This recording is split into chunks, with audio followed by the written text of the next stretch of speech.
둘째 주 일부 예배에 참여하신 여러분들에게 하나님이 주시는 큰 기쁨이 넘쳐나시기를 소망합니다. 요즘 너무 덥죠?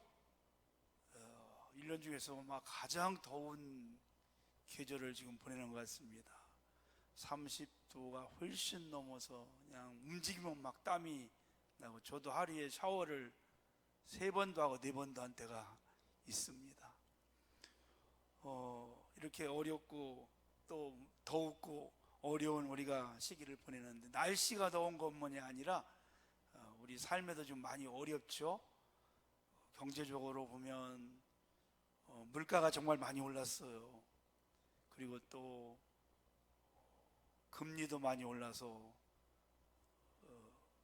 이자 감당하기가 어렵고, 집값이 올라서 좋은 분도 있지만 사실은 어려운 분들이 훨씬 더 많다고 생각을 합니다. 또 외국에 공부하러 보낸 사람들, 자녀들 환율이 올라가지고 돈 가치가 떨어져서 그것도 힘들고, 그래서 어떤 정치인이 그런 말을 하더라고요. 월급 빼고 다 올랐다는 거예요. 근데 지금은 별거 아니라는 겁니다. 이제 시작도 안 했대요. 추석 쇠고 나서 더 큰 어려움이 이제 올 거라고 이야기를 지금 예상하고 있습니다. 자, 이렇게 어려운 상황 속에서 우리가 어떻게 대처하고, 그런 중에도 예수 때문에 우리가 감사하고 기뻐할 수 있을까? 이것이 진정한 믿음의 사람의 모습인 것을 우리가 알 수 있습니다. 사람들은 환경이 좋아야 행복하고 기쁨을 날마다 가질 수 있다고 말을 합니다. 그래서 주거, 집을 잘 꾸미고 좋은 집을 구입하기도 하죠.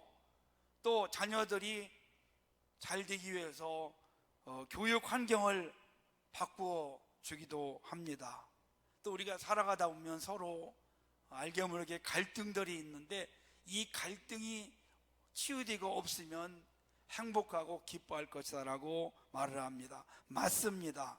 그러나 환경만 가지고는 우리는 행복할 수 없고 기쁨도 늘 가질 수 없다는 것을 우리는 알 수 있습니다. 일본 최대의 가전회사인 마쓰시다 그룹의 마쓰시다 고노스케 이 회장, 그래서 일본에서는 이 사람을 경영의 신이라고 불릴 만큼 최고의 기업가입니다. 이 사람이 평생 71개의 회사를 거느리는 그런 기업가가 되었어요. 어느 날 일본의 어떤 신문 기자가 물어봤습니다. 회장님은 남들과 무엇이 그렇게 달랐기에 이렇게 71개의 계열사와 13만 명의 종업원을 거리는 세계적인 기업을 만들 수 있었습니까? 라고 물었더니 이분이 이렇게 대답을 했어요. 나는 남들보다 3가지가 모자랐습니다. 첫째는 가난했습니다. 둘째는 몸이 약했습니다. 셋째는 머리가 남들보다 모자랐습니다.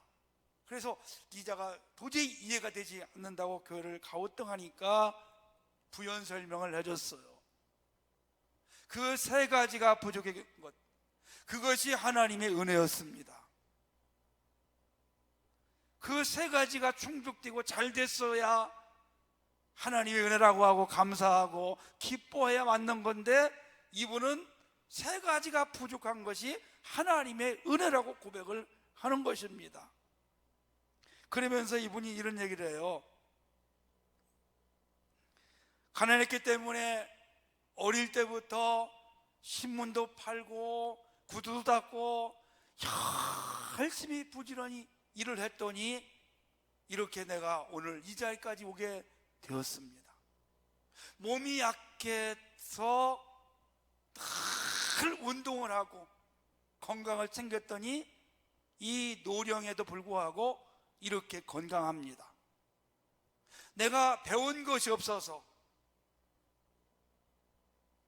모든 사람을 나의 스승으로 삼고 나는 배우기에 열심을 냈더니 그래도 깨우친 것이 많았습니다.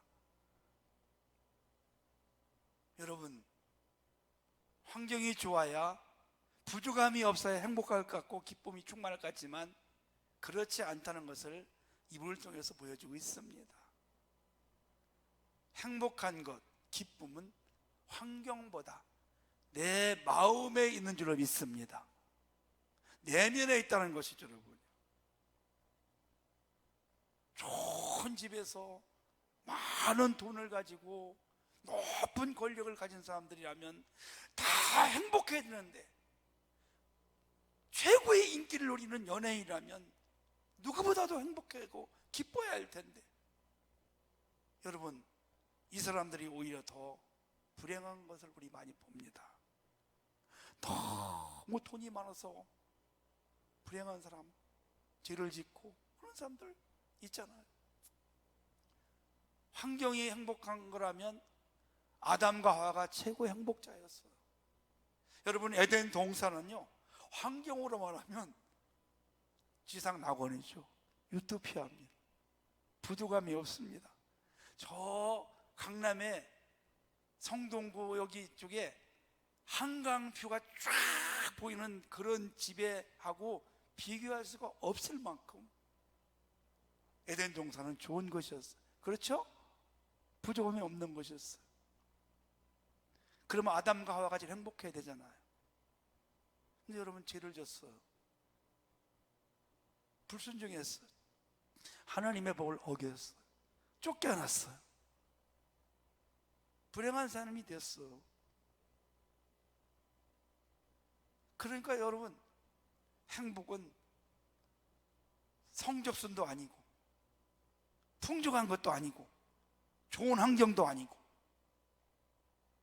행복이라는 것은 내 내면 어떤 환경이 있어도 기뻐하고 또 기뻐할 수 있는 그런 삶이 중요하다는 것입니다. 가장 환경이 안 좋은 사람이 오늘 사도 바울입니다. 여러분, 감옥에 있어요. 매를 실컷 맞았어요. 죽기 거의 직전이에요. 13절 말씀을 보니까 이러므로 나의 매임이, 그래서 매임, 이 매임이라는 것은요, 원문에 보니까 끈으로 묶였다, 발과 손을 족쇄로 채웠다, 올가미로 세웠다.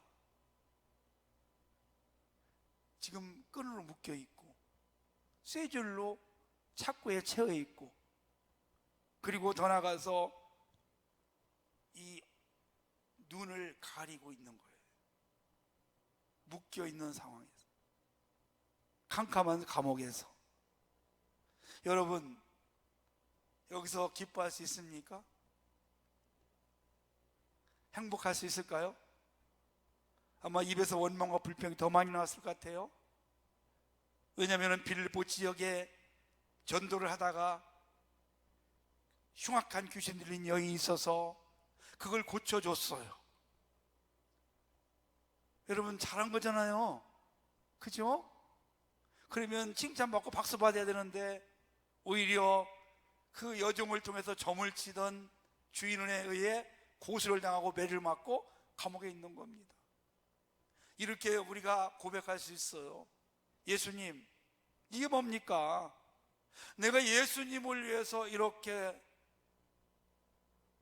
귀한 일을 했는데, 저 불쌍한 사람을, 불쌍한 여인을 고쳐주었는데, 칭찬받고 박수를 받아야 됨에도 불구하고 이게 뭡니까? 억울합니다.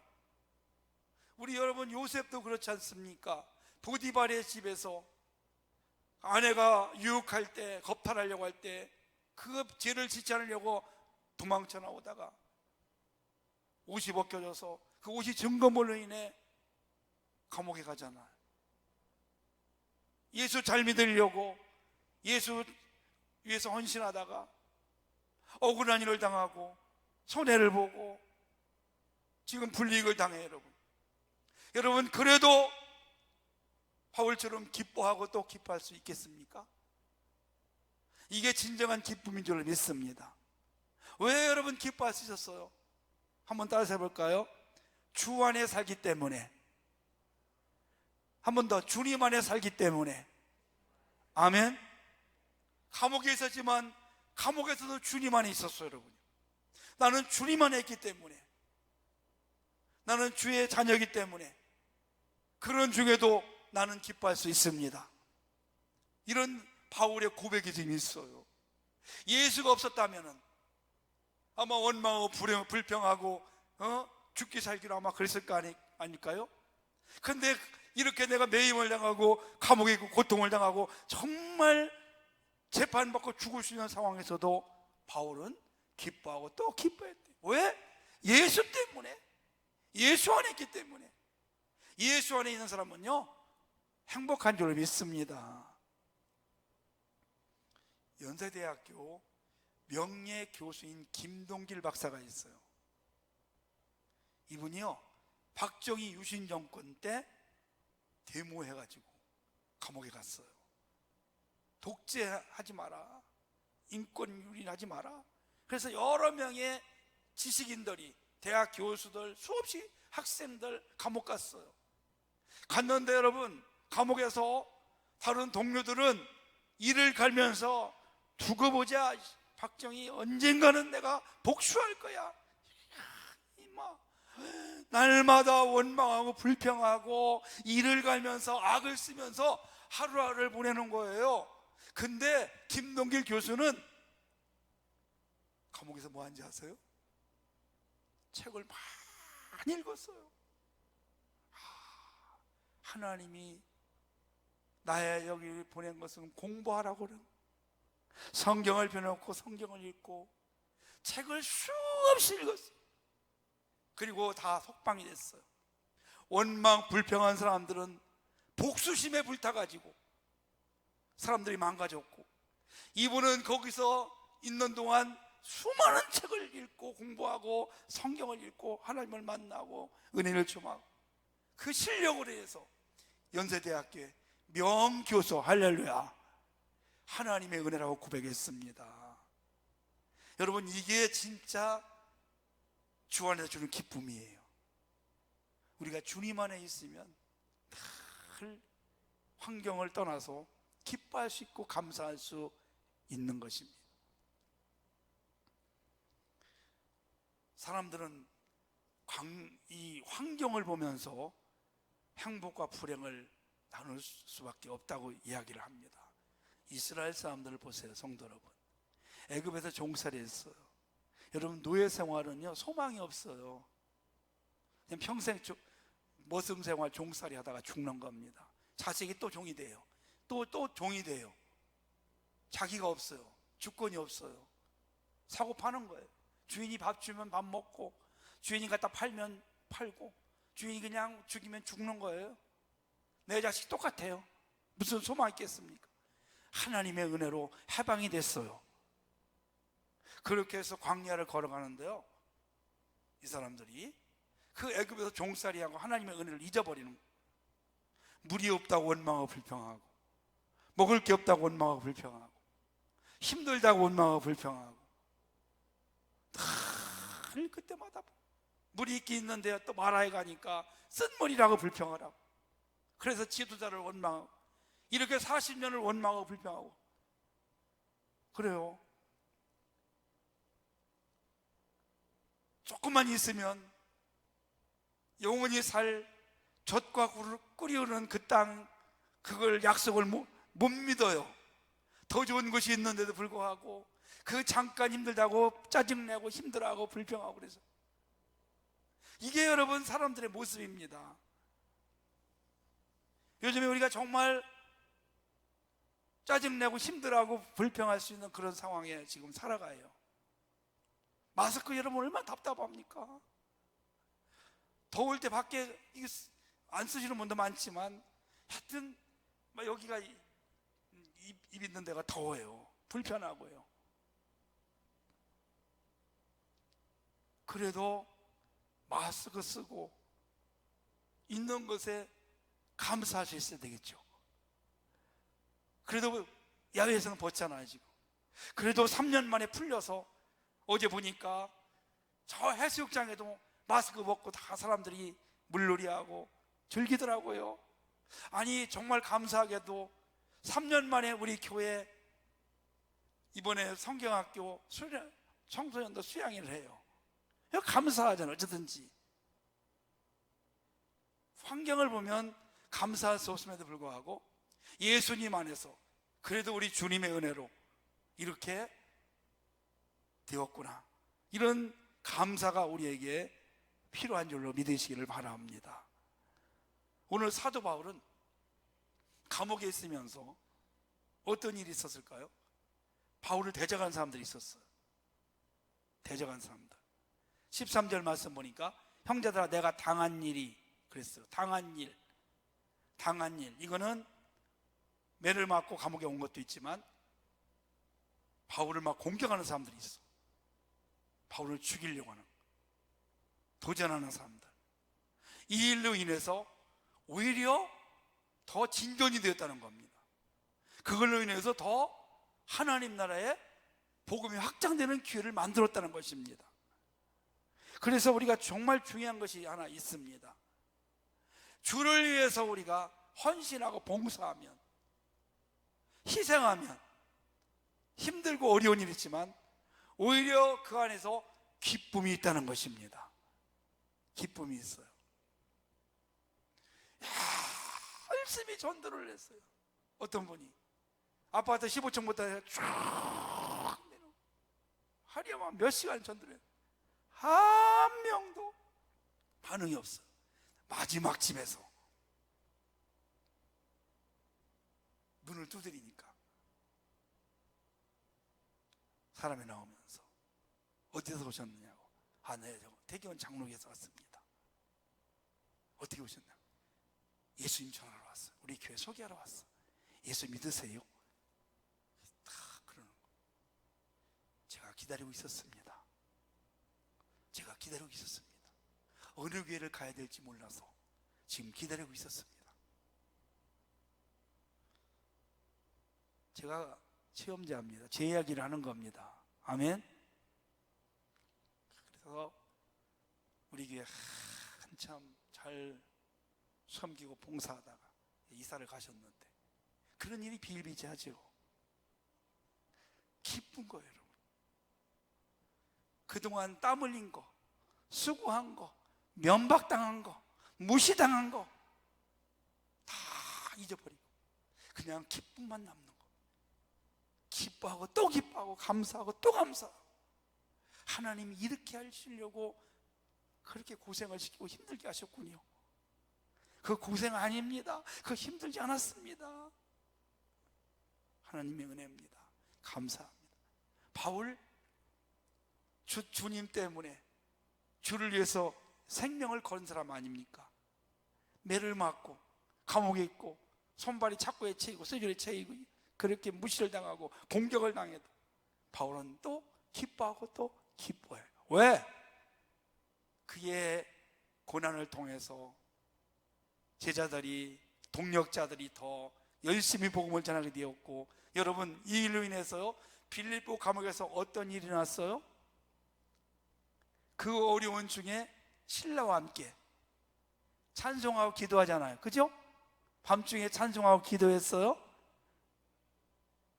기도할 때 하고 찬송할 때 기쁨이 충만했어요. 그때 여러분은 어떤 일이 납니까? 이 묶였던 오늘 끈, 쇠줄, 올가미 다 벗어졌습니다. 옥터가 막 움직였습니다. 옥문이 열렸습니다. 자기를 알는 간수, 그 사람과 그의 가족이 다 예수 믿게 되었어요. 아멘. 그러니까 그런 어려움 중에도 찬송하고 기도하는 것, 기뻐하고 또 기뻐하는 것, 어려움 중에 감사하고 기뻐하고 찬송하고 기도할 때 역사가 일어납니다. 환경이 중요한 거 아닙니다. 어떤 환경에서도 감사하며 기뻐할 수 있어야 됩니다.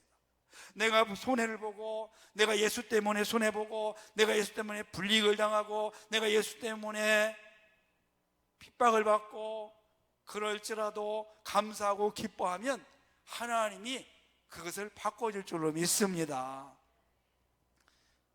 어떤 시골에 집안이 너무 어려워가지고 중학교를 가지 못한 소년이 있었습니다. 그런데 이 꿈이 목사가 되고 박사가 되는 거였습니다. 그리고는 중국집 배달원으로 배달을 하는 겁니다. 근데 틈틈이 배구를 하게 됐어요. 그 배구하는 것을 어떤 사람이 보고 자기네 학교에 중학교 입학을 시켜줬어요. 열심히 배구하고 공부했어요. 그리고 한양대학교를 들어갔어요. 그리고 박사가 되려면 이제 유학을 가야 돼요. 7번 미국 유학을 가는데 7번 떨어졌어요. 7전 8기 8번째 합격을 해서 미국에 가서 이제 공부를 하게 됩니다. 공항에 도착했을 때 성경 작은 거 하나 하고 $7밖에 없었습니다. 그러나 이분은 열심히 최선을 다해서 공부하고 또 최선을 다하고 일을 하고, 그렇게 해서 배구 미국의 어떤 팀의 감독이 되었어요. 하루에 20시간씩 공부를 했답니다. 결국 목사가 되고 미국에서 한국 사람으로 최초 체육학 박사가 되었어요.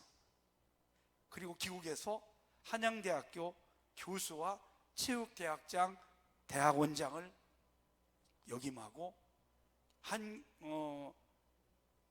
서울기독대학교 총장으로 20년 이상을 재직하게 되는, 영동 그리스도의 교회를 전에 담임했던 이강평 교수님이었어요. 여러분, 한 사람을 제가 더 소개할까요? 어떤 사람이 집안이 너무 어려웠어요. 자기 이름하고 1에서 10까지밖에 못 써요. 은행에서 수의 모집을 하는 겁니다. 수의 모집을 했는데 떨어졌죠. 이름하고 10까지밖에 10까지밖에 못 쓰니까. 그래서 하나님 앞에 이렇게 엎드려서 기도해요. 하나님, 나는 어쩌다가 이렇게 가난한 집안에 태어나서 공부를 못하고 수의 시험에도 떨어집니까? 그 기도하는데 하나님의 음성이 들리더래요. 너의 뜻과 나의 뜻은 다르다. 너 앞으로 크게 될 거니까 준비해서 미국에 이민을 가거라. 그래서 열심히 일을 해서 돈을 벌어서 미국에 이민을 갔습니다. 그리고 미국에서 사업을 시작해 돈을 벌어서 큰 돈을 벌어 미국 월가 금융가에 이름 있는 사람이 되었어요. 60회 생일 파티에 수많은 미국의 재벌들이 참석을 했. 그때 한 기자가 말했다. 선생님, 자서전을 내십시오. 선생님의 말로 자서전을 낼 만한 분입니다. 그랬더니 이분이 나는 내 이름밖에 쓸 줄 모릅니다. 그때 기자가 공부를 더 했으면 더 큰 일을 했을 텐데 안타깝습니다. 그랬더니 이분이 이런 말을 하더라고요. 내가 그를 그때 좀 더 알았더라면 잘해봐야 수의장밖에 더 됐겠습니까? 내가 그를 몰랐기 때문에 이렇게 큰 돈을 벌고 큰 일을 할 수 있게 되었습니다. 여러분, 환경이 어려우십니까? 환경을 초월할 수 있는 여러분, 우리에게 능력이 있습니다. 바울은요, 오늘 20절 말씀 보니까 살든지 죽든지 내 몸에서 존귀한 그리스도만 나타나기를 원하고 있어요. 살아도 예수님 빛을 발하는 거, 죽는 것도 두렵지 않아요. 예수님 빛이 난다면 나는 그것으로 만족합니다. 그래서 어디서나 예수 믿는 사람으로서 감사하고 기뻐하고 찬송하고 그렇게 살아요. 우리에게도 권면을 기뻐하고 또 기뻐하라. 어려운 환경 중에도 성도 여러분, 낙심과 원망과 절망이 아니라 감사하고 기뻐하고 또 기뻐하시기를 원합니다. 왜? 예수 때문에. 예수 때문에 기뻐하시기를 원합니다. 그때 하나님께서 저와 여러분들을 통해 바울에게 놀라운 역사가 임한 것처럼 그런 놀라운 일들이 임할 줄로 믿으시기를, 그리고 더 많은 기쁨들이 여러분의 삶에 넘쳐날 줄로 믿으시기를 주의 이름으로 축복합니다.